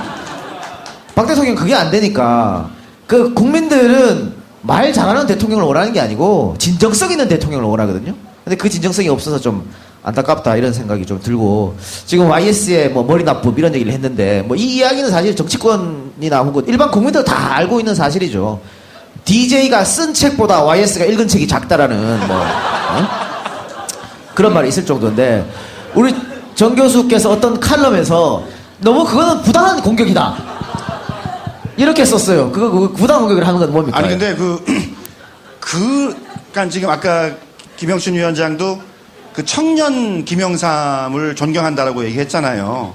여러분 그 김영삼의 일대기 중에서 그 청년기, 그러니까 40대까지를 이렇게 들여다보면은요 무시무시합니다. 이 용기가 어디서 나오나. 근데 DJ의 경우는요 이 두 분 다 목숨을 걸고 민주화 투쟁하신 분이에요. 진짜 목숨 걸고 하신 분들이거든요. 숱하게 그 자기 주변 사람들 고문당하고 끌려가고 그걸 다 보면서도 그냥 이 목표 하나는 놓지 않고 그냥 쭉 가신 거죠. 근데 두 분의 차이점을 좀 말씀을 드린다면 바로 DJ는 목숨을 걸고 엄숙하게 싸우는 거예요. DJ는 진짜 목숨을 걸고 싸웠어요. 근데 YS는 어떠냐? 목숨은 나중에 생각하고 그냥 싸우는 거예요. 이게 두 분의 차이죠. 네. 그래서 그러한 차이가, 그러한 그 김영삼의 바로 특징이 사실상 12.6을 불러왔죠. 12.6을 가능케 한 게 누구겠어요? 사실 김영삼이고 그 의원직 제명서부터 시작이 돼서 부산에서 민주화 운동이 시작돼가지고 결국 그 12.6 김재규가 총으로 박정희 대통령을 쏜 거 아니에요. 그러니까 그러한 것이 없었다면 아마 12.6도 불가능했고 그 덕에 우리가 그래도 민주주의를 쟁취한 게 아닌가. 그래서 저는 오히려 그러한 그 김영삼의 뭐 표현은 어떻게 할지 모르지만 그걸 무식함이라고 해야 될지 온고지라고 해야 될지 박력 용기라고 해야 될지 모르지만 그게 아니었으면 1차적으로 저희 민주화는 어렵지 않았을까. 아니면 상당 시기 후퇴해서 후퇴한 후에 가능하지 않았을까. 저는 그런 생각을 하는 거죠. 네. 김영삼이 DJ처럼 계속해서 논리적으로 막 생각만 많이 하고 이렇게 했으면 개혁 같은 거 아무것도 안 됐다는 얘기죠. 일단은 김영삼식 무식한 저돌성 그런 게 결국 빚을 발했다고 하는데 방금 뭐 부망쟁도 말씀하셨습니다. 역시 뭐 부망쟁은 뭐 지금 이야기한 것처럼 YS 때문에 촉발된 것이죠. YS의 국회의원 제명 이것 때문에 이제 촉발된 것인데 그때부터 해서 사실은 이 부산이라는 곳은 민주화의 성역 같은 도시고 또 김영삼을 배출한 또 도시 뭐 이렇게 볼 수도 있고 김영삼의 본거지 또 87년 대통령 선거 때 압도적으로 YS를 밀어줬고요. 그런데 이제 이후에 3당 합당을 감행합니다. 그리고 압도적으로 밀어줬던 이 부산에서 견공 김영삼이라는 플랜카드가 걸리기 시작한 것이죠. 또 김영삼의 사진을 이 서면이나 이 강남 부산 시내 바닥에 깔아놓고 밟고 지나가는 퍼포먼스가 실제로 있기도 했었습니다. 90년 3당 합당 당시 김 의원님은 상도동에 계속 있으셨던 겁니까? 저는 그때 이제 공부하고 있었습니다. 대학원 다니면서 공부할 때죠. 그러면 3당 합당에 대해서 우리가 뭐 민주진영을 통째로 들어서 저쪽에 갖다 바친 선택이다 이렇게 비난하고 YS의 3당 합당으로 인해서 민주화의 성지였던 이 부산이 야권 도시였던 이 부산이 지금 이렇게 바뀌었다. 그래서 비판하는 사람도 있거든요. YS를 위한 변명을 좀 하셔야 될 것 같아요. 결과적으로 이제 그렇게 됐죠. 부산이 야도에서 여도로 바뀌어 버렸고요. 김영삼 대통령이 국회의원을 아까 제가 말씀드린 대로 1958년에 떨어지고 60년에 당선이 됐습니다. 그래서 그때부터 국회로 치면 이제 5대 국회에서부터 10대까지, 10대가 아마 78년인가? 그때가 10대 국회 같은데요. 그때까지 6번 연속으로 부산 서구에서 당선이 됩니다. 그러고 나서 그 중간에 보면은 72년에 유신이 일어나죠. 71년 국회의원 선거에서는 부산에 8개 그때는 선거구가 있었는데 8개 중에 야당이 6석을 차지합니다. 박정희 대통령이 공화당은 2석, 호부 2석. 그 정도로 70년대의 부산도 이미 야도였습니다. 80년대 전두환 때도 물론이었고요. 그 3당 합당 바로 직전 총선, 13대 총선이 1988년이었거든요. 부산 16개 지역구에서 15개를 통일민주당이 다 휩쓸어갔죠. 그러니까 이제 집권당이 민정당이 이제 초토화됐던 선거가 3당 합당 이전까지 했는데 그랬던 야도 부산이 3당 합당을 계기로 해서 완전히 여도로 돌변합니다. 하는데 그 결과로 또 호남은 상대적 고립이 되는 거고요. 이렇게. 그것 때문에 지금의 야당 진영에서는 지금 오래된 야당 지지자들은 김영삼 대통령에 대해서 아주 안 좋게 생각을 합니다. 근데 이제 그것도 한 20년, 25년 이렇게 지나고 나서 곰곰이 되돌아보니까 아까 우리가 무슨 하나회 숙청 이야기도 하고 뭐 이런저런 이제 김영삼 대통령이 또 광주 민주화 운동을 제대로 명예회복시키고 또 노태우, 전두환 두 사람을 그 주범으로 처벌도 하고 감옥도 보내고 이런 작업들이 쭉 진행이 되었습니다. 그러니까 김영삼 대통령 전에는 광주 민주화 운동이 아니고 광주 사퇴였었죠. 맞아요. 그걸 YS가 들어오면서 민주화 운동이라고 바꾸고 피해자 보상하고 또 분명히 본인이 얘기했습니다. 김영삼 정부는 광주 정신을 이은 정부다라고 말이죠. 예, 예. 그런 바탕 위에서 저는 DJ의 집권이 가능했다 이렇게 생각합니다. 지금 이야기했던 그런 뭐 선행 과정 물론이고 97년 DJ 당선될 때 그 대통령 선거를 치르는 과정에서도 김영삼 대통령이 자기 당이었던 이회창 후보를 안 도와요. 안 돕고 사실상 DJ를 도와주는 운동을 합니다. 그래서 뭐 그 당시 여당에서 DJ 뒷조사를 해가지고 비리를 폭로해라 뭐 이렇게 자료도 갖고 오고 그러는데 YS 그걸 응하지 않아요. 응하지 않을 뿐만 아니라 오히려 거꾸로 뭐 이인재 씨 같은 사람을 출마시킨다든지 이렇게 하고 그걸 그때 청와대가 조장을 합니다. 막 전화해서 이인재 도와줘라 그러고 상도동계 출신들한테 이인창이 돕지 말고 이인재 도와라. 실제로 선거 때 PK가 이인재를 많이 찍었습니다. 이해창보다도. 예. 예, 예. 그래서 DJ가 당선이 됩니다. 근데 만약에 이제 이런 김영삼 대통령의 집권 5년, 하나회 군부 쿠데타를 싹을 잘라버리는 그런 노력과 함께 선거 대선 과정에서까지도 DJ 당선을 위해서 암중으로 이렇게 저렇게 했던 그런 작업이 없었다면 어떻게 DJ가 40만 표 차이로 이겼겠냐. 이런 거죠. 그래서 저는 김영삼 대통령이 3당 합당을 한 것은 분명히 이제 자기가 집권하기 위한 그런 수단이었습니다. 그렇지 않으면은 또 YS, DJ 둘이가 또 싸우다가 또 깽판 나고 둘이 절대 양보 안 하거든요. 둘이 절대 양보 안 하고 92년 대선을 또 네가 한번 이기나 내가 죽나 네가 죽나 한번 해보자고 끝장을 보자고 덤벼들었으면은 또 민정당이 또 되는 겁니다. 그걸 뻔히 예상을 했기 때문에 YS도 자기가 DJ한테 양보할 생각은 전혀 없는 사람이거든요. 그런 분이니까 내가 3당 합당을 결행해서 여기서 막 우리 판을 한번 정리하자. 그래야 우리 이 두 사람 간의 이 문제가 해결되고 우리 정치도 좀 풀어지는 거 아니냐. 그런 생각을 하신 것 같아요. 근데 결과적으로 그렇게 됐습니다.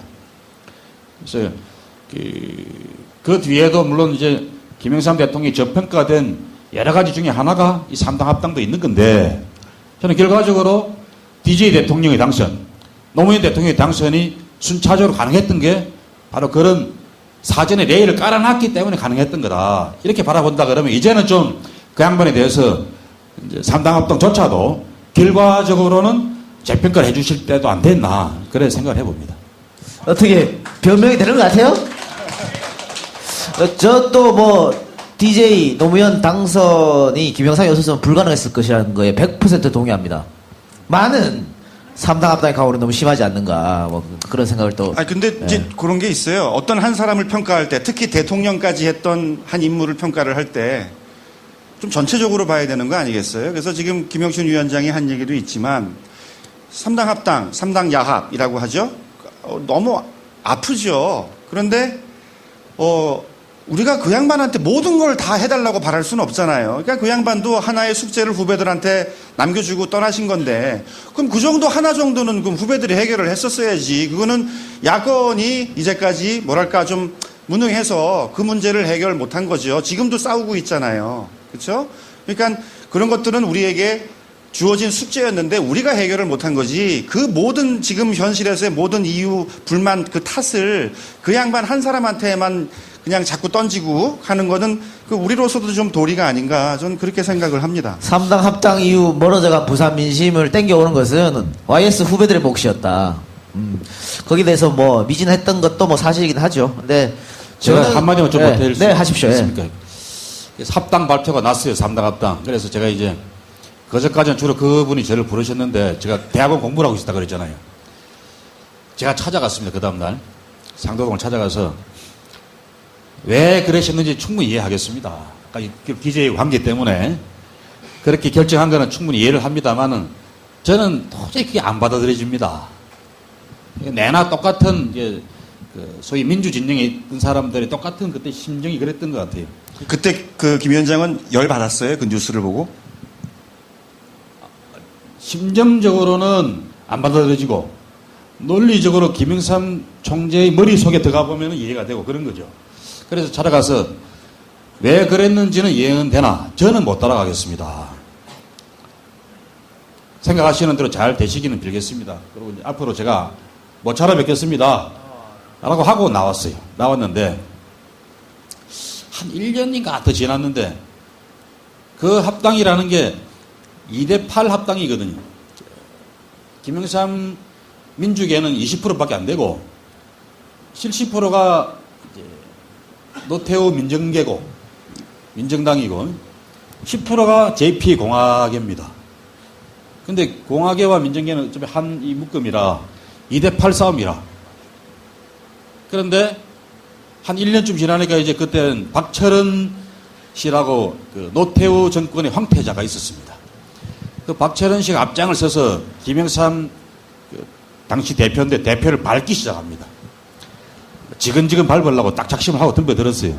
그래서 김영삼 대통령이 내각제 뭐 합의 뭐 이런 걸 공개하고 뭐 이러니까 문서 공개한다고 그래서 제주도인가로 가서 칩거하고 그러면서 싸우기 시작하는데 그러고 나서 저를 보자 그러시는 거라.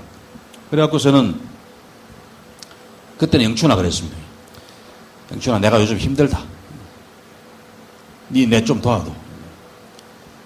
저도 이제 그때쯤 돼서는 좀 화도 좀 풀렸고 계속 밟히고 있는 그 제 옛날 그 총재를 보니까 마음도 좀 짠하기도 하고 그래서 갔더니 이 어른이 어지간하면은 부하들 앞에서나 이 후배들한테 약한 소리는 절대 안 하는 분이거든요. 항상 야 다 되게 돼 있어. 나만 따라와. 이런 딱 가오를 잘 잡는 분인데 그날은 막 내가 요즘 너무 힘드니까 네가 좀 나 좀 도와주면 좋겠다. 내 대통령 선거 이번 끝으로 절대 안 할게.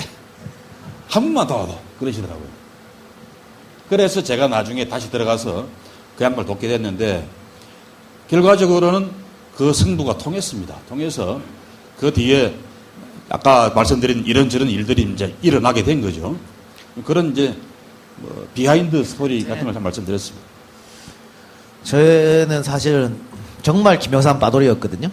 근데 DJ 바로 변신한 건 이 3당 합당 때문이었는데 제가 그때 15이었어요. 15살. 15살이었는데 3당 합당 뉴스를 보고 사가 3일간 밥을 못 먹었습니다. 우느라고. 민주투사 김영삼이 어떻게 군부 독재 후회와 손을 잡지? 이런 생각에. 지금 생각하면 15세 미친놈이죠. 그죠? 아니, 스스로는 천재라고 그러지 않았나? 스스로는 예, 정치 신동이라고 얘기하죠. 아까 전에 우리 저 제일 일찍 와가지고 나한테 사인 받아간 친구가 아직 저 어린 학생인데 저한테 지금 동화돼가지고 정치를 하겠답니다. 지금 저 학생이. 그래서 엄마가 지금 걱정을 엄청나게 많이 하세요. 부산입니까 집이? 예, 부산에서 뭐 야권을 달아가지고 정치를 하지 마. 여기 김영춘 아저씨 얼마나 힘들어 지금. 죽을 지경인데 이런 거 하지 마. 하지 말고. 그래요. 어쨌든, 예. 같이 하자 나중에. 예, 3당 합당은 정말 이 야권으로서 치명적이었고 또 어떻게 보면 부산에 있던 그 민주화를 대변한다는 이 부산 시민들의 그 자긍심에 더 스크래치를 미친 게 아닌가 싶은데 당시 부산에는 그렇게 좀 화를 내시는 분이 많았는데 결국 그 부산 분들이 YS를 따라서 다 이렇게 지지를 바꾼 이유는 YS 따라 가시는 거는 왜 그렇다고 보십니까? 그만큼 YS가 부산을 대변한다고 이렇게 봐야 될까요? 김영삼 대통령을 만들고 싶었던 거죠. YS 한마디로. 대통령. 79년 우리 부마 항쟁 때 제가 고3이었습니다. 고3이었는데 부마 항쟁을 불러일으킨 직접적인 촉발 요인은 김영삼 총재 제명이었거든요. 부마 항쟁이 10월 16일 날 이제 첫 대규모 시위가 일어나고 그때 김영삼 야당 총재 제명을 박정희 정권이 저지르는데 국회에 제명을 시킵니다. 국회의원직 제명을 하는데 10월 4일이었습니다. 그게. 그러니까 부마항쟁은 그 당시에 부산 사람들의 경제적인 불만 이런 것도 뭐 기본적으로 배경이 됐겠지만 직접적인 계기는 김영삼 야당 총재를 정권이 국회에서 제명시키니까 분노했던 겁니다. 부산 시민들이. 그리고 전두환 정권 들어서고 나서도 계속 이제 김영삼 총재를 대통령 만들자 이런 부산 시민의 어떤 염원 같은 게 계속 모여서 87년 대선까지도 치렀고 그 끝에 이제 삼당 합당을 해서라도 내가 한번 대통령 돼보겠다 하니까 우리가 김영삼이를 한번 대통령을 만들어주자. 그래서 야도 부산이 여당 대통령 후보인 김영삼에게 몰표를 던지게 되고 또 그 뒤에까지도 계속 이제 그 관성이 진행이 됐던 것 같아요. 근데 제가 하나 이해를 못 하겠는 거는 이인재 씨가 97년에 나왔을 때까지만 해도 부산에서 이인재 씨가 30%를 얻어갔습니다. 그래서 DJ가 당선되는데 1등 공신이었어요. 그거는 김영삼 대통령과 그 주변이 이인재 씨를 밀었기 때문에 그게 가능했던 건데 그 뒤로 부산이 이제 완전히 한나라당 일색의 그 분위기를 확 가버립니다. 이제 거기에 대해서는 저도 잘 설명하거나 뭐 이해가 잘 안 되는 면이 많습니다. 제 생각에는 이제 한국 정치가 아직은 좀 뭐랄까요, 좀 이제 앞서가는 정치가 아닌 거죠. 그래서 자꾸 인물 중심으로 가는 거예요. 그래서 호남에서는 이제 DJ에 대한 그러한 뭐 희망이 그렇게 연결된 거고, 이제 부산 경우는 김영삼, YS한테 뭐랄까 이제 그 몰빵을 한 건데, 79년이 사실 보면은 저도 그 대단하다고 느꼈던 게 뭐냐면, 결국 그 김영삼 그 의원직 제명 그 이후에 어떻게 됐냐면요. 그 10월 6일 날 제명됐다 그러고, 그 10월 16일 날 여러분들 알고 있는 부마 민주화 항쟁, 16일 날 먼저 부산에서 부산대 동아대 학생들이 시내로 막 뛰쳐나갑니다. 그래서 거리 시위를 하는 거예요. 그래서 막 KBS 쳐들어가고 세무서, 구청, 관공서도 들어가고 파출소 하나는 불태워버리고. 근데 그때 그래서 그 마산은 이제 19일 날로 한 사흘 후에 이제 마산으로까지 갔는데, 이제 김재규가 내려옵니다. 김재규 그 중앙정보부장이 부산에 와요. 와서 보니까 자기가 올 때는 처음에 이게 대학생들 시위 데모다라고 생각을 하고 왔어요. 근데 이렇게 거리를 보니까 대학생들이 아니고 일반 시민이야. 그래서 잡혀간 사람이, 연행된 사람이 160명인데 그 중에 세 보니까 학생은 16명밖에 안 돼요. 그리고 시위하는 시민들이 빵 주고 콜라 사이다 주고 그리고 자기 집에 막 숨겨주기도 하고. 그래서 김재규가 이거 심상치 않다 해가지고 서울로 가서 바로 26일 날 그 이제 궁정동 안가에서 대통령이랑 차지철이랑 경호실장이랑 같이 저녁 자리를 하다가, 차지철이는 거기에서 탱크로 밀어버리면 됩니다. 각하 걱정하지 마십시오 하고, 김재균 뭐예요? 각하 이런 놈들이랑 같이 정치하시면 안 됩니다 하다가 총으로 그냥 쏴버린 거잖아요. 그러니까 부산에서 10월 16일 날 일어난 다음에 딱 열을 걸려가지고 박정희 정권이 그냥 쓰러진 거죠. 그 부산이 YS 이후에 이제 다 여당으로 넘어갔다. 보수 쪽으로 유권자들이. 한번 보면요. 97년에 대통령 선거 때 DJ가 부산에서 32만 표 받았습니다. 당시 이회창 씨는 110만 표. 이인재 씨가 62만 표. 엄청나게 많이 받았어요. 예. 감사합니다, 인재형. 예. 그리고 2002년대는 이회창 130만 표, 노무현 58만 표입니다. 김대중 때보다 더블 친 거예요. 지난 선거 볼까요? 박근혜 130만 표, 문재인 88만 표입니다. 이게 뭘 뜻할까요? 큰 차이 없죠. 32만, 58만, 88만. 새누리당은 110만, 130만, 130만. 새누리당은 똑같이 얻었어요. 그런데 야권 민주당은 계속해서 수직 상승합니다, 이게. 네. 대통령 선거 2년 남았습니다. 예. 부산의 민심이 다시 예전 OS 때처럼 돌아올까요? 저는 이번 대선, 이제 2017년 대선만큼은 저는 부산이 확 바뀐 투표를 할 거라고 확신을 합니다.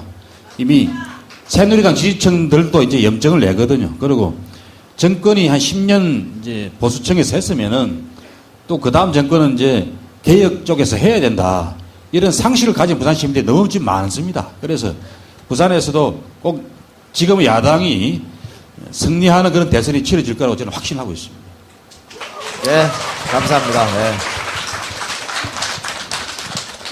그래서 일각에서는 말이죠. 모든 분들이 궁금해하시는 건데 YS 전국에 있는 YS 다른 아들들 말고 진짜 YS 아들 현철 씨, 현철 씨를 땡겨 와야 된다.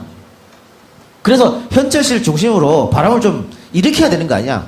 부산이든 거제도든 그런 얘기가 나왔었고 또 현철 씨가 사실은 또 국장 끝나고 나서 봉화마을도 방문하고 뭐 그랬지 않습니까?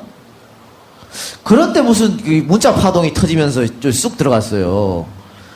그 김현철 씨하고 또 김영춘 위원장하고 친하니까 어떻게 좀 꼬셔오세요. 어떻게 좀 진행은 하고 있습니까? 뭐 어떻게 합니까 이게? 작년까지 이야기가 잘 됐었는데 제가 작년 봄에 한번 서울 가서 뭐 만나서 안부 묻는 그런 자리에 식사를 한번 했는데 그 이야기 끝에 야당 와서 한번 출마를 하시지 그랬더니 뭐 명분이 맞고 또 뭐 모양새가 맞으면 할 수도 있지 이렇게 이제 오픈된 자세로 이야기를 하더라고요. 그래서 할 수 있겠구나. 근데 이제 오히려 우리 야당 쪽에서 그거를 어떻게 잘 받아들이고 소화할 수 있을지 내가 그게 고민이었는데 김영삼 대통령 장례 치르고 나서는 본 입장이 좀 바뀌었어요. 그래서 장례 직후에 기자 하나가 전화를 해서 뭐 이래저래 이야기하다가 그 김현철 씨 이야기를 하면서 혹시 야당에서 영입할 생각이 없냐 그래서 그 전에 내가 오래된 이야기는 하지만은 봄에 한번 이야기해봤더니 뭐 할 생각도 있더라. 뭐 모양과 명분만 서면은 할 수 있지 그렇게 이야기하더라 했더니 그마가 우리 새정치민주연합 뭐 김현철 영입 시도 뭐 개사코 그렇게 과장된 기사를 써서 내가 그건 아닌데 우리 영입 시도한 적은 없고 내하고 편하게 이야기 주고받은 거라니까 정정 보도 요청도 하고 그랬었는데 그것까지는 좀 괜찮았어요. 본인이 장례 치르고 나서 좀 마음에 뭐라 그럴까요? 좀 상처가 생겼다 그럴까? 아버지의 존재가 자기한테 너무 컸었던 거죠. 그래서 정치 안 하고 좀 아버지 추모하는 그런 시간을 갖고 싶다. 이런 마인드인데 문자 파동이 이제 탁 일어난 겁니다.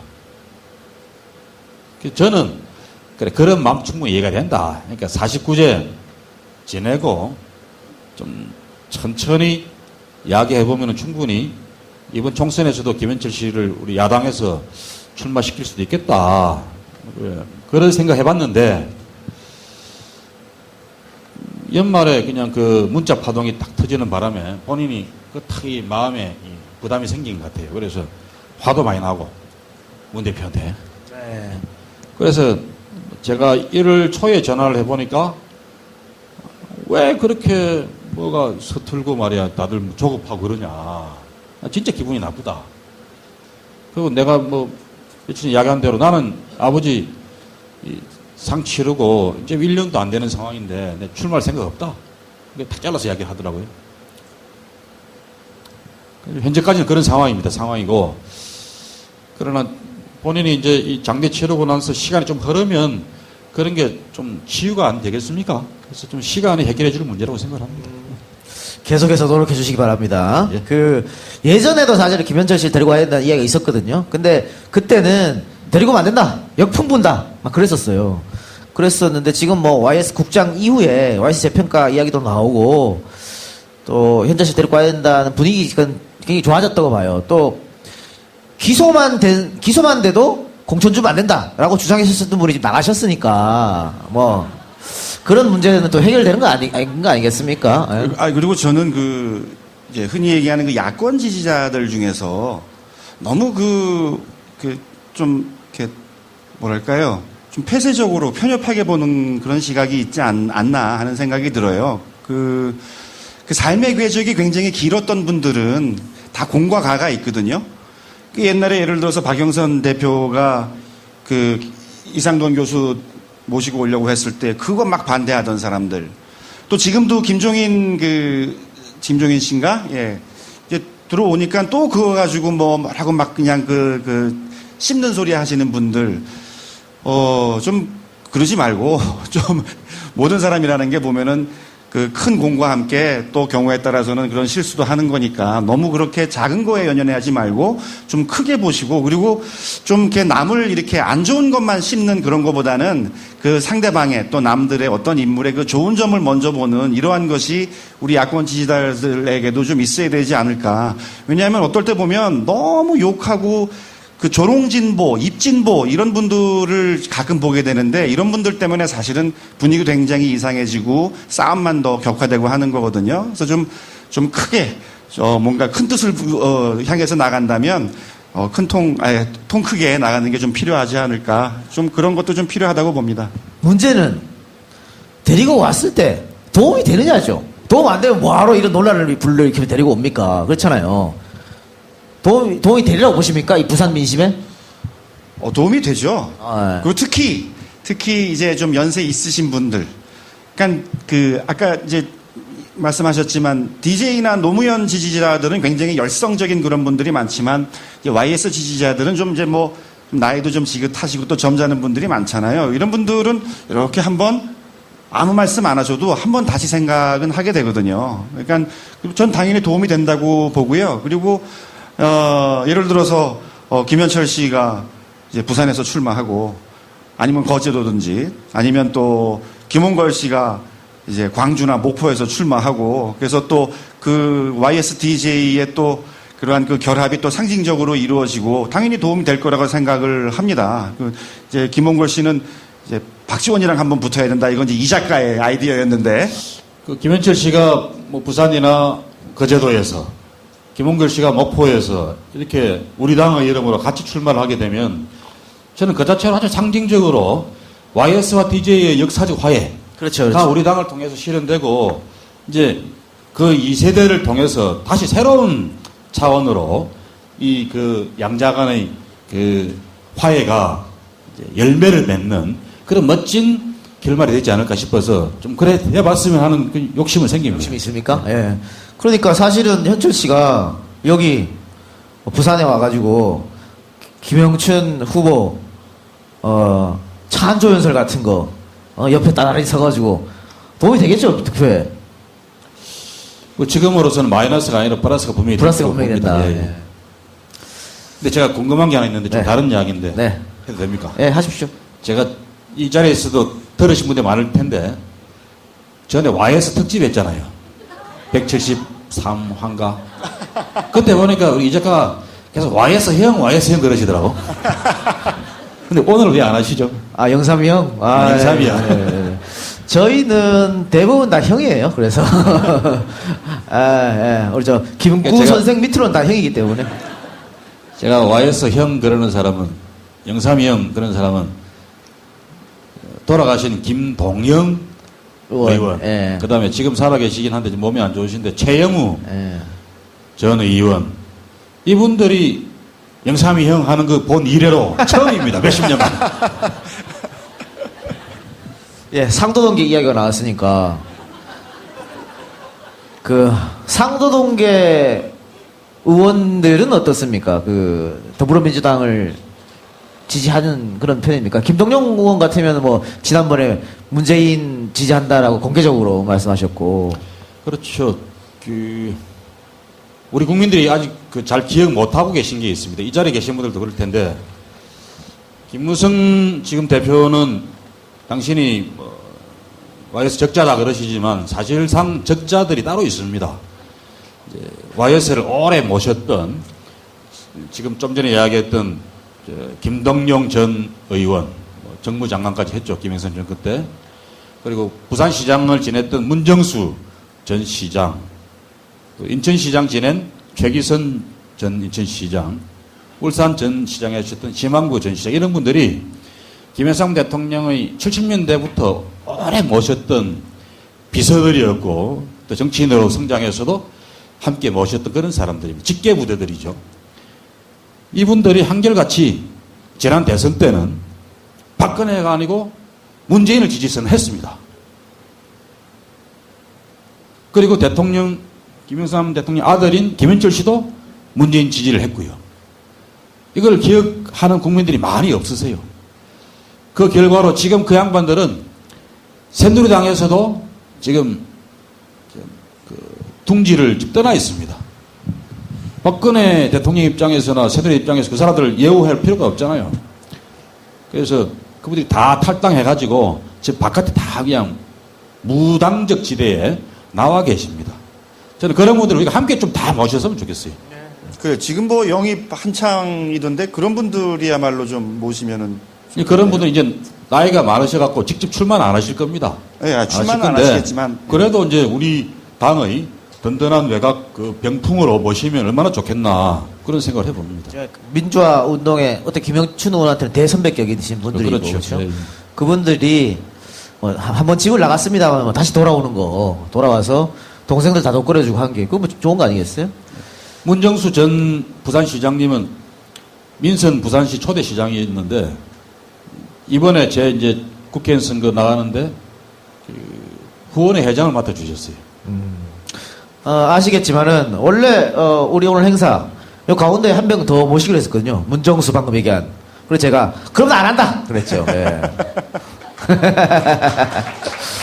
어쨌든 문정수 전 시장도 김영춘 의원 당선을 위해서 애쓰신 분이니까 애써서 당선시키면은 제가 용서해드리겠습니다. 지난 선거 때 참 아깝게 떨어지셨잖아요. 우리 저 김영춘 의원. 여기가 부산 진구입니까? 예. 부산 진구에서 한 3,000표 차이쯤 됩니까? 예. 3,000표 차이, 정말 아깝죠. 3,000표 차이가 뭐야, 이거. 대학 선거에도 3,000표 차이는 아까운 건데. 국회의원 선거에서 3,000표 차이로 낙선. 그, 낙선의 원인이 뭐라고 생각했어요? 중앙당이 안 도와줬습니까? 그래서 한때는 개표 부정도 열심히 해봤습니다.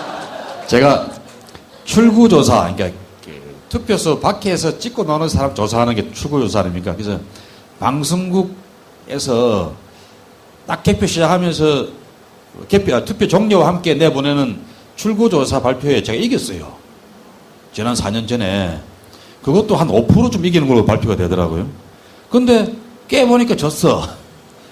그래서 한때 개표 부정도 열심히 해봤으나 역시 제가 노력이 부족한 탓이고 사람이 좀 미혹한 탓이다. 그렇게 생각을 하고 새기고 있습니다. 사실 그 방송국 출구조사는 거의 틀리지 않거든요. 지금까지 대통령 선거 출구조사가 틀린 적이 있습니까? 거의 없거든.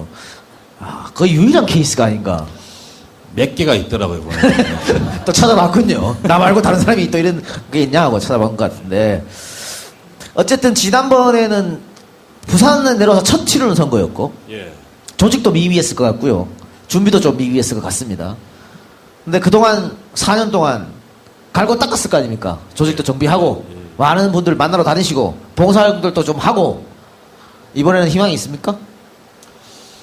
예, 지금도 우리 당 지지도로 따지면 못 이깁니다. 여론조사 보면은 새누리당이 더 높아졌어요. 어떻게? 우리가 좀 잘 못해서 그렇겠죠.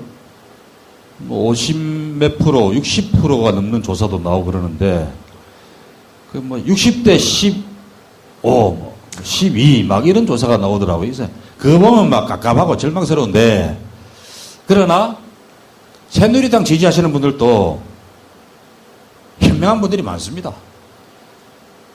새누리당만 맨날 찍으니까 일마들이 도대체 머슴이 상징 행세를 하더라.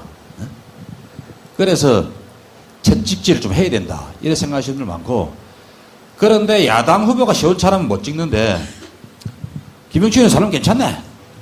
아 괜찮네. 한번 찍어주자. 이런 분위기가 많이 생겼습니다. 그래서 우리 동네 돌아다녀 보면은 다음에는 무조건 김영춘이 된다. 이런 분위기가 뭐 지배적인 분위기라고 저는 감히 좀 뻥을 쳐봅니다.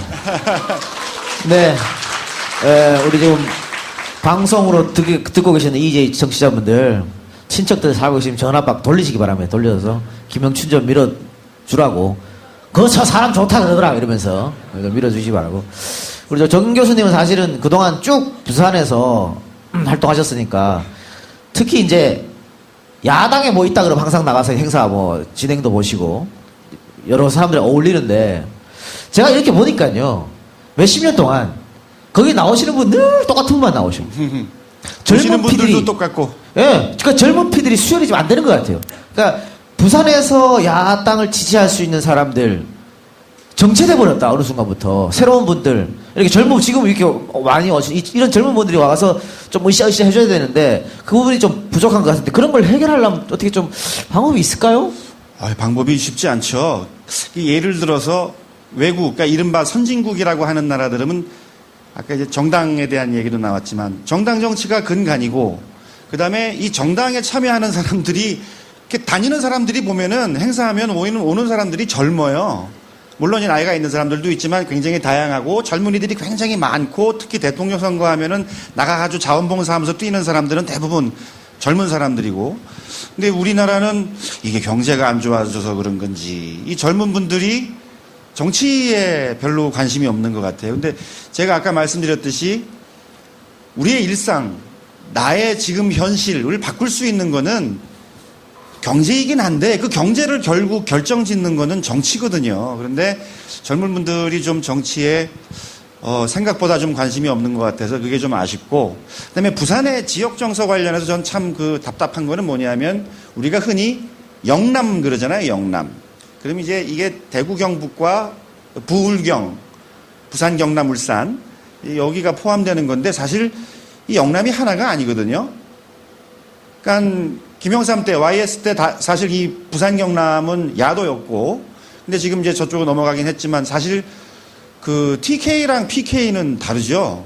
근데 사실 그 요즘에 그 이제 호남 쪽 그 호남에서 좀 그 영남 패권주의해서 우리들을 막 이렇게 그 부산 경남을 좀 이렇게 미워하시는 분들이 계신데 사실은 그쪽이 아니고 우리가 사실은 좀 그런 걸 해야 돼요. 맨날 표는 갖다 바치고 TK에다가 얻는 건 하나도 없고 그 부산은 계속 낙후돼 있고 사실 여러분들 최근에 부산에서 어떤 변화가 있었던 거 큰 사업이나 이런 것들 한번 꼽아보세요. 뭐 하야리아 부대가 바뀐 거 공원으로 크게 바뀌었죠. 북항 이제 재개발 지금 진행되고 있죠. 계속 신공항은 얘기가 나왔다가 확 뺏겨버렸죠.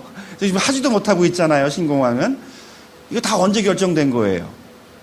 노무현 정부 때 다 추진한 거예요.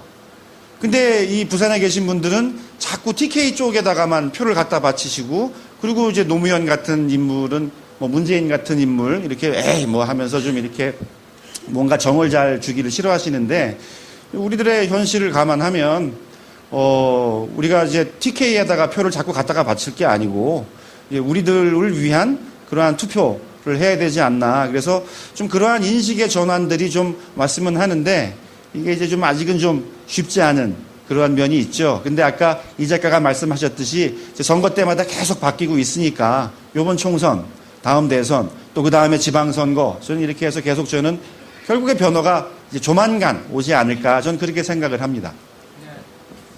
저는 아까 뭐 김영춘 의원 6석 목표라고 하셨는데 저는 개인적으로 잘해야 3석이다 이렇게 생각합니다. 냉정하게. 그러면 이제 김영춘 의원, 또 최인호 후보, 그분은 지난번 차에 2,000표로 낙선했어. 예, 김영춘 후보보다 더 아깝게 낙선하지. 또, 거기도 출구조사는 이겼어요. 예, 출구조사 이겼고. 그리고 이제 또 한 번 더 하면 뭐, 조경태 의원 정도. 예. 아니 뭐 박재호 위원장도 있고 네. 또 지난번에 또 아깝게 떨어진 분 전재수 위원장도 있고 그래서 그런 분들은 뭐 지금 열심히 하시지만 상당히 희망이 있다고 저는 생각을 합니다. 여러분들이 도와주셔야 됩니다. 예, 부산에서 TK는 사실 TK는 지금 김부겸 의원 딱 한 분만 기대할 수 있고, 부산에서밖에 지금 바람을 일으킬 거 기대할 수밖에 없으니까 여러분들께서 뭐 정말 한 명이 두세 명을 끌어온다는 그런 목표로 좀 방법이 있습니까? 그밖에 없죠. 예, 저는 투표를 하고 싶어도 투표권이 없잖아요, 부산에서. 그러니까 여러분들 부산에 살고 계신 여러분들께서 많이 좀 도와주시기 바라고요.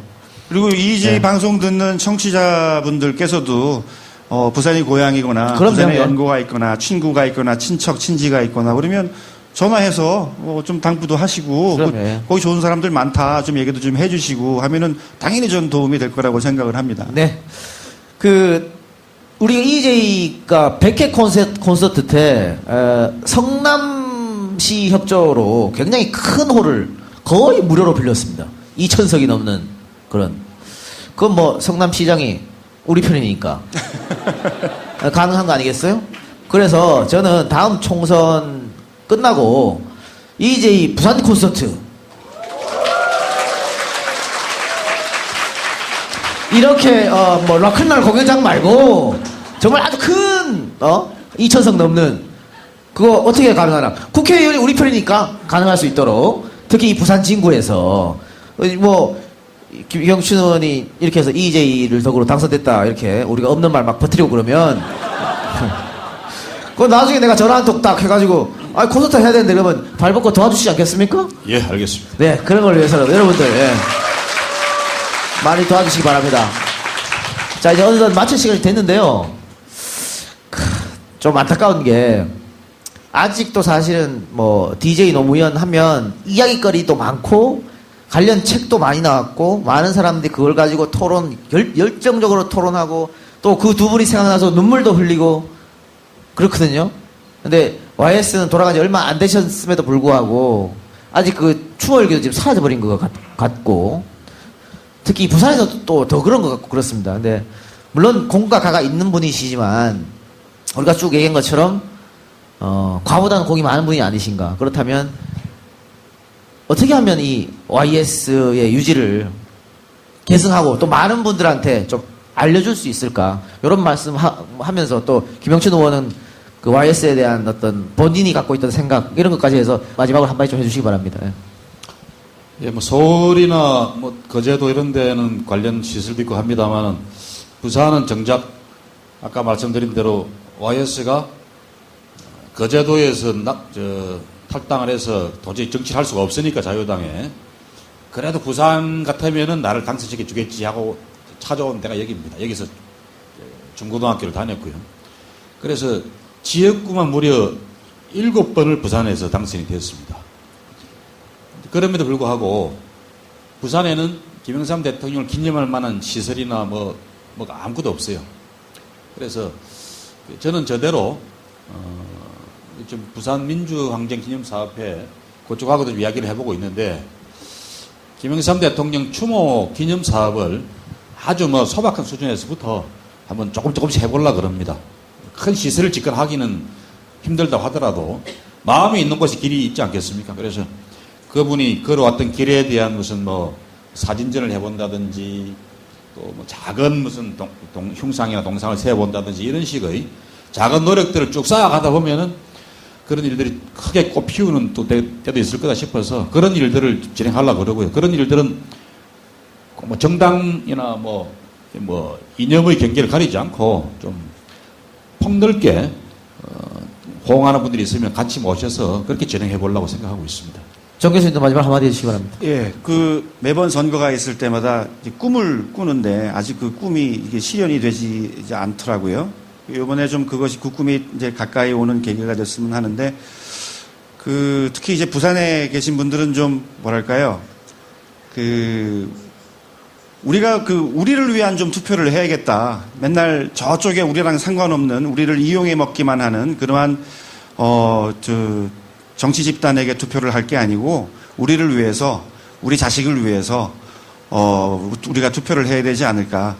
어느 학자가 그러더라고요.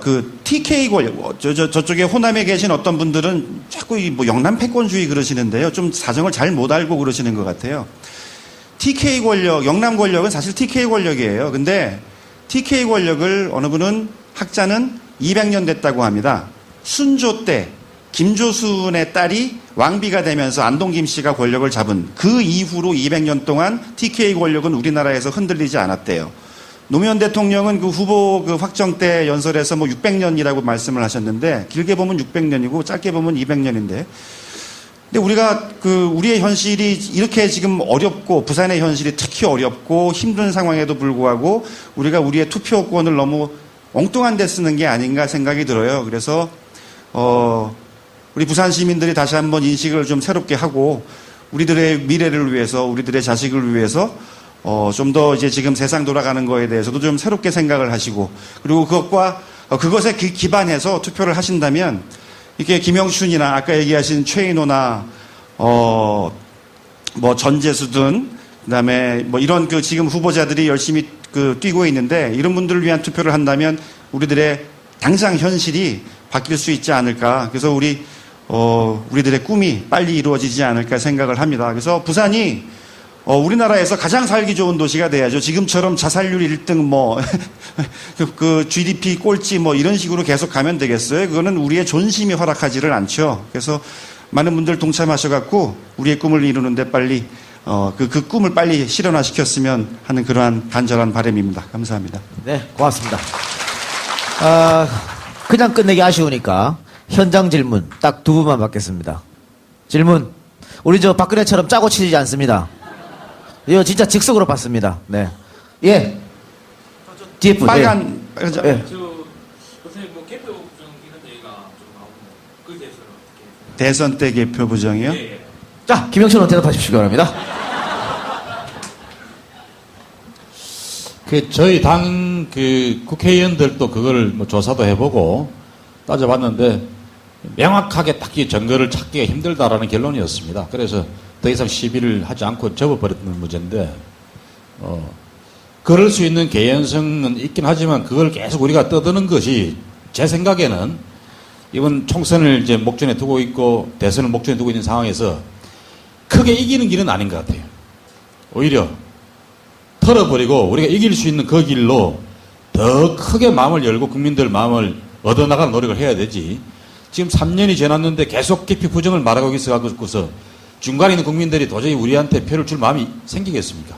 그런 차원에서라도. 표를 많이 받아도 결과적으로는 지른 결과가 나올 수 있지 않습니까? 그렇죠. 그래서 더 이제 경각심을 가지고 잘 지켜봐야 되겠죠. 그래서 지금까지 제기된 그런 문제들도 다시 한번 잘 지켜보고 그 개표 방법이나 이런 면에서 부분적으로 고치고 그러면서 선거를 임해야 되겠죠. 네, 한 분만 더. 네. 혹시 김현철 의원님 데리고 오는 게요.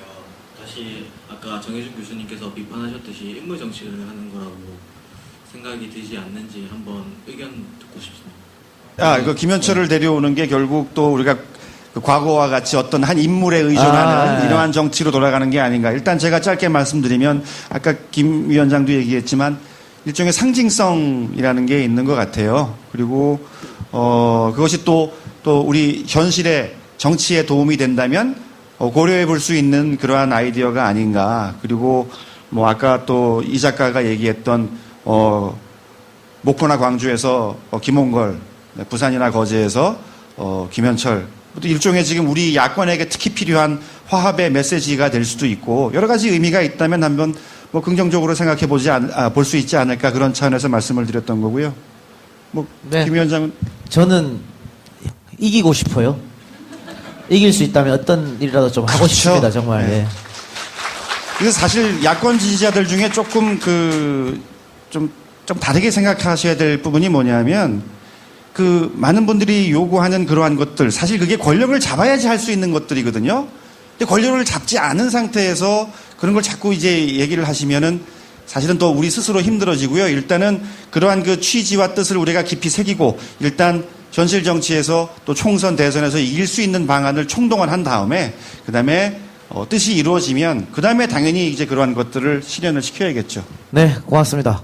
자, 그러면 오늘 방송 또 오늘 이 공개 콘서트는 여기로 마무리하겠습니다. 여러분 늦은 시간까지 또 멀리서 이렇게 추운데 이곳까지 오셔서 대단히 감사드립니다. 고맙습니다.